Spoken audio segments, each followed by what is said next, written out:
여호와께서는 선두로 가시리라. 아멘. 미가서의 주제를 한마디로 말한다면 이렇게 표현할 수 있습니다. 내 하나님 여호와가 어디에 있느냐. 이걸 좀 더 쉽게 풀어서 설명하면 이겁니다. 아니, 교회가 있는데, 아니 예수 믿는 사람이 있는데, 아니 당신 예수 믿는 사람 아닙니까? 그런데도 그런 짓을 하고 살아요? 이런 얘기를 들을 때 과연 너희 하나님 여호와는 지금 어디 있느냐 하는 이 이야기를 듣게 됩니다. 그 말은 결국 이 이스라엘 백성들의 살아가는 그 사회가 정치와 문화와 경제와 종교적으로 전적으로 타락하고 부패한 시기였습니다. 그래서 사람들로 하여금 이렇게 조롱을 당하고 손가락질을 당하는 것이죠. 그래서 오늘 본문에도 보니까 아예 시를 짓고 노래를 지어서 아이고 망하게 되었구나, 아이고 망하게 되었구나, 이렇게 사람들이 부르고 다닐 것이다, 이렇게까지 이야기하는 것을 볼 수 있습니다. 그래서 어제 1장에서는 하나님께서 결국에는 이 부패하고 타락한 이스라엘 백성들을 심판하시겠다 하는 것이 주된 내용이었고요. 오늘 2장은 매우 쉽고 간단합니다. 그 심판을 받게 된 그 원인 또는 왜 심판을 이스라엘 백성들이 받게 되었느냐, 그 이유를 크게 두 가지로 설명하고 있습니다. 먼저는 1절부터 5절까지 말씀인데요. 첫 번째, 그들이 심판을 받게 된 이유는 무엇이냐면 바로 그 사회에 탐욕이 가득했기 때문이다 하는 것입니다. 그런데 본문에 보시면 이 탐욕이, 누가 탐욕을 가졌냐면, 여러분 그 탐욕이라는 것이 가난한 자들이 뭐 탐욕을 부려봤자 이제까지 계속 끼니를 굶었는데 뭐 오늘 저녁에 거하게 고기 한번 구워 먹었다, 그걸 가지고 여러분 우리가 탐욕이라 하지 않죠. 그죠? 그럼 누구를 여러분 들어서 탐욕이라 그러겠습니까? 기득권자들, 지도자들, 정치인들, 뭐 이런 높은 자리에 있는 분들입니다. 그분들이 탐욕을 부렸습니다. 그런데 그 탐욕을 여러분, 탐욕이 어떤 한쪽 방향이 있거든요. 그러니까 뭐 내가 갖고 있는 내 돈으로 내가 뭐 사치스러운 일을 한다? 그걸 어떻게 탐욕이 좀 심하네, 그렇게 이야기까지 하진 않잖아요. 예. 그럼 이 탐욕은 뭐냐면 지도자들이 약한 자들에게 손을 뻗치는 겁니다. 이스라엘 백성들이 여러분, 이게 뭐 역사가 오래 깊습니다. 그래서 이스라엘의 이 지도자들이 약한 자들의 것을 갈취하는 것입니다. 그런데 여러분, 세상에 어느 나라 법이, 그죠? 추수할 때에 반 모퉁이에 그 어떤 뭐 벼라든지 또는 저기 뭐 과수원에 가보면 여러분 그 나무 끄트머리에 달려있는, 그죠? 새들의 밥이라고 하는, 또 까치밥이라고 하는 그런 어떤 열매들도 여러분 남겨놓는 법이, 세상에 어느 나라 법이 그런 법이 있습니까? 그러니까 하나님께서 약자들을 그렇게 보호하고 너희들 하나님 나라 공동체이니까 다 같이 함께 행복하게 살아야 된다, 이렇게 이제 법을 다 주셨거든요. 그런데 지도자들이 그 법을 깡그리 무시하고 내가 탐욕, 내가 더 욕심이 막 탐심이 넘쳐나니까 다른 사람 것을 빼앗아야 되는데, 갖고 있는 사람들, 힘 있는 사람들한테는 내가 왠지 불리하니까 약한 자들의 것을 빼앗는 것입니다. 그래서 1절에 보시면 그들이 이 탐욕을, 자기들의 탐욕을 채우기 위해서 침상에서 죄를 꾀한다, 이렇게 되어 있습니다. 여러분, 우리가 죄를 지으면 신문을 받잖아요. 근데 이게 우발적이냐 계획적이냐, 여기에서 형량이 또 배로 불어나기도 하고 감량되기도 하지 않습니까? 그런데 여러분, 이 사람들은 뭐냐면, 지금 지도자들은 침상에서 이미 죄를 계획합니다.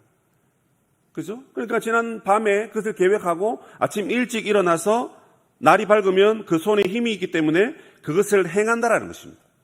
밤새 고민하고 생각했다가 침상에서 아내와 그렇게 모의를 했다가 아침이 되면 들로 나가서 약한 자들의 것을 빼앗는 것입니다. 그들에게는 화가 있다고 그럽니다.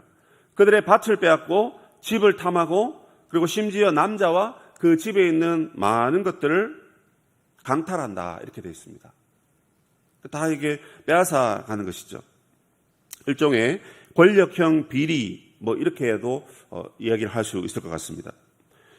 권력이라는 것은 여러분 타인을 섬기기 위해서 주어진 것입니다. 그렇기 때문에 공평하고 정의를 구현하도록 사회적인 합의로부터 나온 거예요. 그러니까 그것은 뭐 내가 잘나서 권력이 높아지고 쌓아지고 그게 아니고 그런 자리를 줄 테니까 섬겨라는 것입니다. 인도하라는 것입니다. 그런데 오히려 그것을 사용해서 그의 힘으로 타인을 억압하고 타인의 기업을 약탈하고 뭐 그렇게 한 거죠. 누가 여러분 성경에 주로 이런 일을 많이 했습니까? 이세벨과 여러분 아합을 기억하시죠? 나봇의 포도원이 너무 예쁜 나머지 그걸 그냥 빼앗습니다. 근데 빼앗으면 안 됩니다. 그 기업은 하나님께서 나봇에게 준 거예요. 그런데 이 왕의 힘으로, 권력의 힘으로 그것을 빼앗습니다. 그 외에도 여러분 뭐 믿는 자들이 가지고 있는 그 탐욕은 뭐 성경에 엄청나게 많이 나옵니다. 믿지 않는 자들의 탐욕도 있죠, 그죠? 발락이 발람을 데리고 가서 뭐 저주하고 하는 거잖아요, 그죠? 근데 발람이 여러분 안 될 거 알면서 가서 합니다. 왜요? 그 죄물이 탐났어. 그 욕심 때문에 그렇지 않습니까? 아간은 또 어떻습니까? 게하시도 있고요. 신약에 가보면 아나니아와 삽비라도 있습니다. 전부 다 욕심이 과했던 것입니다. 하나님께서 이 욕심 부리는 자들에게 허락하시는 결과는 무엇이냐면 재앙입니다. 그러니까 이걸 알아야 돼요. 내가 힘이 있어서 약한 자의 것을 빼앗았지 않습니까? 그러면 나보다 더 힘 있는 자가 나의 것을 또 빼앗아 가버립니다. 빼앗아서 다른 사람에게 줘버리죠. 그럼 남는 것은 아무것도 없는 것입니다. 그래서 우리가 온전히 망하게 되었도다라고 시를 지어서 외칠 정도다 이렇게 되어 있고요. 그리고 5절에 보시면 여호와의 회중에서 분깃에 줄을 들다가, 그러니까 땅을 여러분 예전에 분배할 때 그 줄로 이렇게 쭉 이렇게 재가지고 이렇게 분배를 받거든요. 그런데 하나님께서 재앙을 내리시니까 이 땅을 이방 백성들에게 줘버리시는 거예요. 그렇기 때문에 하나님께서 우리에게 땅을 주신다 할 때 그 줄을 재가지고 나누어서 이 땅을 나누어 주는데 그 땅을 차지할 자가 하나도 없다라고 이렇게 말씀하십니다.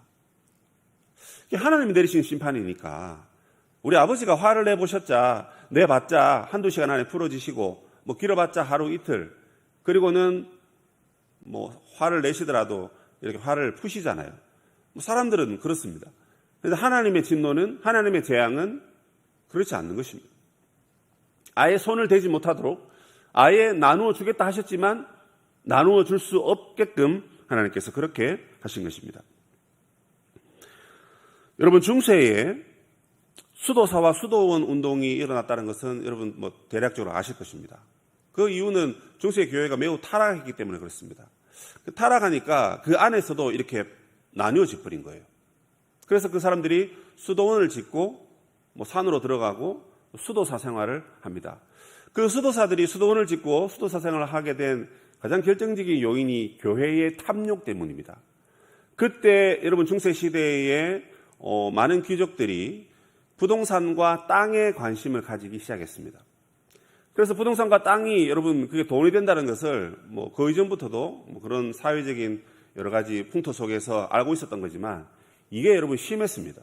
있는 자들이 계속 투기하고 모으고, 그래서 우리가 여러분 잘 아시는 로마의 바티칸 그 성전 있지 않습니까? 예. 그 성전을 여러분 뭐 새로 재건하기 위해서 돈이 필요하니까 사람들에게 면죄부 또는 면벌부라는 것을 발급했습니다. 그래서 죽은 부모님도 그 돈을 내고 기도하면 연옥에 있었던 그 부모가 천국에 간다. 이렇게 거짓 교리를 가르쳤죠. 그 얘기를 듣고 여러분 돈 안 낼 사람이 누가 있겠습니까? 동전 하나만 내면 되니까. 사람 생명을 살린다는데 이게 얼마나 여러분 그게 혹합니까? 그래서 모아가지고 저렇게 삐까뻔쩍한 이제 궁전을 만들었는데요. 교회가 여러분 건물이 그렇게 좋아야 됩니까? 이게 여러분 이미 뭐 잘못된 신학적인 그 결과죠. 우리가 교회인데, 움직이는 교회고 걸어다니는 교회인데 여기 그냥 있는 이 건물이 좋아야 되니까 그렇게 면죄부를 팔고 그렇게 사람들을 동원한 것입니다. 거기에는 교회 지도자들의 탐욕이 도사리고 있었습니다. 그게 보기 싫으니까 다들 수도사 생활로 하게 된 거죠.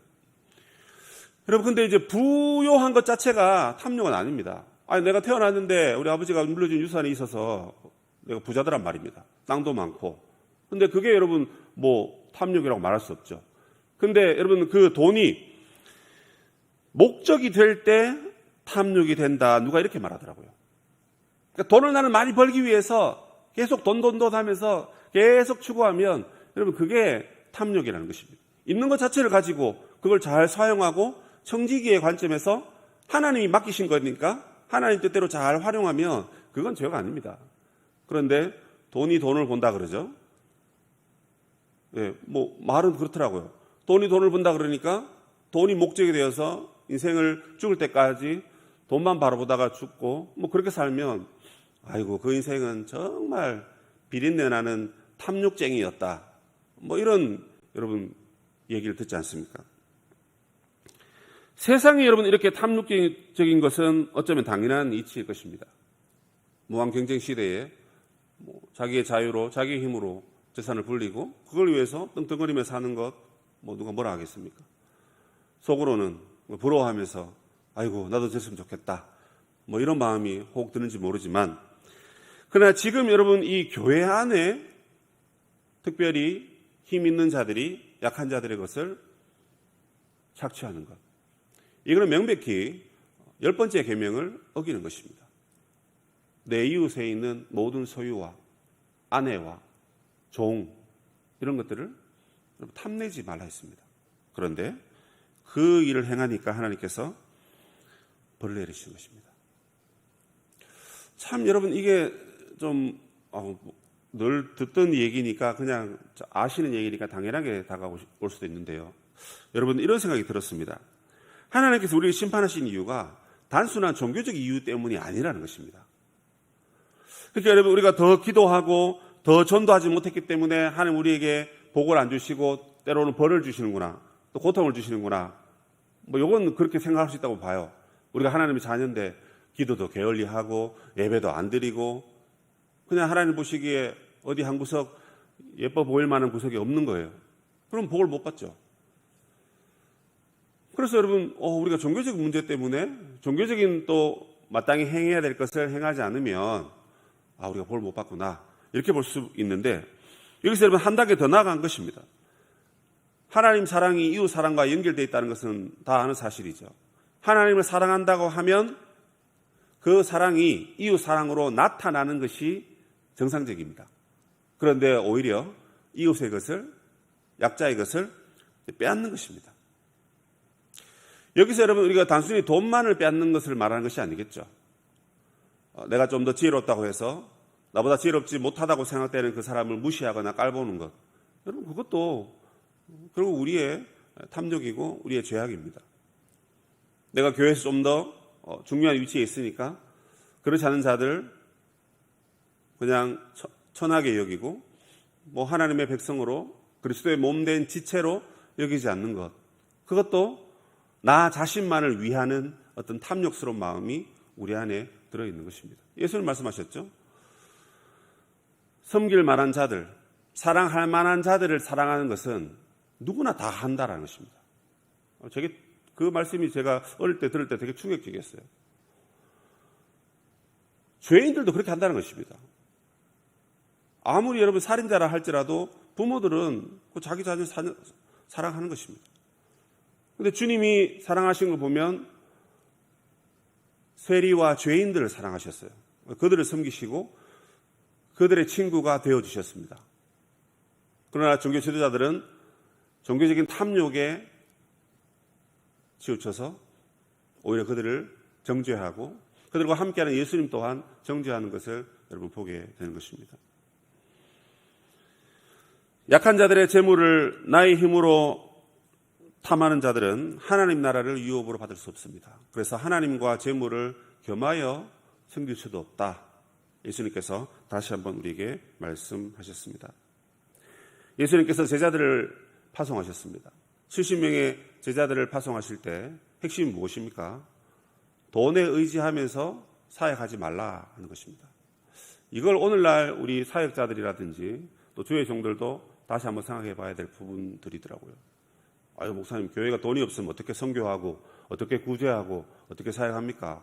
맞습니다. 있어야 됩니다. 그런데 예수님은 돈주머니를 차지 마라. 신발도 한 켤레만 있으면 된다. 그렇게 말씀하시면서, 그러니까 그 핵심은 뭡니까? 그걸 내가 하는 거지, 네가 하는 게 아니다. 이제 그 말씀하시는 것 같아요. 돈이 필요하면 하나님 주시겠죠. 안 주시면 뭐 주실 때가 기다리다가 하면 되고, 없는데 그저 그걸 인간의 어떤 욕심으로 하는 것은 자기의 공로를 쌓는 것밖에 되지 않는 것이겠죠. 그렇습니다. 그래서 주님이 정말 그 사역자들에게, 왜냐하면 사역자들이 그렇게 하면 뭐 이렇게 섬기고 공개하지 않습니까? 그러면 그것도 사람들이 또 돈을 의지한단 말입니다. 그래서 딱 필요한 것만 들고 다니고 그렇게 하지 말라는 것입니다. 교회가 탐욕을 멀리해야 된다 하는 것을 말하는 것입니다. 두 번째 심판의 이유는 6절에 보시면 너희는 예언하지 말라 이렇게 되어 있습니다. 지금 교회가 여러분 탐욕이 가득하니까 여러분 그렇게 하면 안 됩니다 라고 바른 말씀을 선지자가 선포했는데 사람들이 하나님 말씀을 지금 거부하고 있습니다. 그래서 여러분 이게 첫 번째 어떤 뭐 탐욕이 잘못됐다라는 것들 뭐 그 자체도 잘못된 거지만 두 번째 이거 하나님 말씀을 거부하는 것이 더 큰 문제입니다, 여러분. 하나님 말씀 대체적으로 들어보시면 전부 우리가 여러분 개선하고 회개하고 바꿔야 될 말씀들이 많아요. 설교자인 저도 설교하기 위해서 말씀을 연구하고 보지만 그냥 이렇게 쭉 묵상하고 읽다 보면 일단 제 자신을 돌아보게 되더라고요. 그래서 자기가 깨달은 말씀을 함께 나누고 선포하고 나에게 주신 말씀을 또 나누고 그게 여러분 우리 교회 공동체의 핵심 아니겠습니까? 그런데 이 백성들이 예언하지 말라 이렇게 얘기합니다. 이것은 예언할 것이 아니다라는 거예요. 야, 뭐 저 사람도 저렇게 부를 축적하고 돈을 모으는데 네가 왜 그런 얘기 하냐 하면서 지금 그런 얘기 할 때가 아니다고 그렇게 말합니다. 그러면서 무엇을 예언하라 그러냐면 포도주와 11절 보시면 내가 포도주와 독주에 대하여 네게 예언하리라 할 것 같으면 그 사람이야말로 이 백성의 진정한 선지자다. 이렇게 사람들이 박수를 친다는 것입니다. 포도주와 독주 뭘 말하는 겁니까? 나의 어떤 행복과 나의 안녕과 내가 잘 되는 그 무엇. 그러니까 사람들이 여러분 그 내가 듣기 좋아하는 그 말을 해주는 그 선지자는 좋아하고 탐욕을 멀리 하십시오. 절제하십시오. 그렇게 말하는 선지자는 하나님 그렇게 말하지 않았다. 그러니까 너 입 다물고 있어라. 그렇게 얘기합니다. 어디 감히 여러분 하나님의 말씀을 말하지 말라라고 여러분 말하는 것이 이게 말이 됩니까? 참 큰 문제죠, 그죠? 그리고 나의 어떤 기쁨을 위해서 말해주는 것은 옳다. 이렇게 말하는 것은 너무나 잘못된 것인데 이 시대가 그것을 오히려 허락해 주었습니다. 자, 여러분 이 두 가지 문제 여러분 해결할 수 있습니까? 인간의 힘으로 해결이 안 됩니다. 그래서 12절 13절 야곱아 내가 반드시 너희 무리를 모으며 이렇게 되어 있습니다. 탐욕 여러분 우리 스스로 해결이 안 되는 거예요. 그리고 하나님 말씀이 들리는데 책망의 말씀을 듣기 싫어서 고개를 숙이고 예배를 떠나고 하나님께로 나오지 못합니다. 자기는 몰라요. 그런데 그걸 남들이 보면 압니다. 그런데 그걸 스스로 해결하지 못합니다. 그래서 누가 해결해 줍니까? 내가 너희들을 모으고 내가 너희들을 치유하고 내가 너희들을 앞서가고 내가 너희들을 인도하겠다라고 하나님 그렇게 말씀하십니다. 여기에 하나님께서 심판을 주시지만 때로 회복과 개선을 말씀해 주고 계시는 것입니다. 그러므로 여러분 오늘 우리가 새벽에 기도하실 때 이 두 가지 여러분 교회의 죄악에 대해서 우리가 회개해야 됩니다. 우리는 여러분 탐욕적이지 않는지, 우리는 하나님의 책망의 말씀을 거부한 적은 없는지, 그리고 이것을 내가 이겨보겠다고 내 힘으로 버티고 있는 건 아닌지, 얼른 하나님께 나와 들어야 되고 얼른 탐욕을 내려놓고 절제의 삶을 살아야 되는데 내 힘으로 여전히 전전긍긍하고 있는 건 아닌지, 오늘 이 새벽에 기도하시면서 하나님의 음성을 듣는 저와 여러분 되시기를 주님의 이름으로 축복합니다. 하늘에 계신 우리 아버지의 이름을 거룩하게 하시며 아버지의 나라가 오게 하시며 아버지의 뜻이 하늘에서와 같이 땅에서도 이루어지기. 오늘 우리에게 일용할 양식을 주시고 우리가 우리에게 잘못한 사람을 용서하여 준 것 같이 우리 죄를 용서하여 주시고 우리를 시험에 빠지지 않게 하시고 악에서 구하소서. 나라와 권능과 영광이 영원히 아버지의 것입니다. 아멘.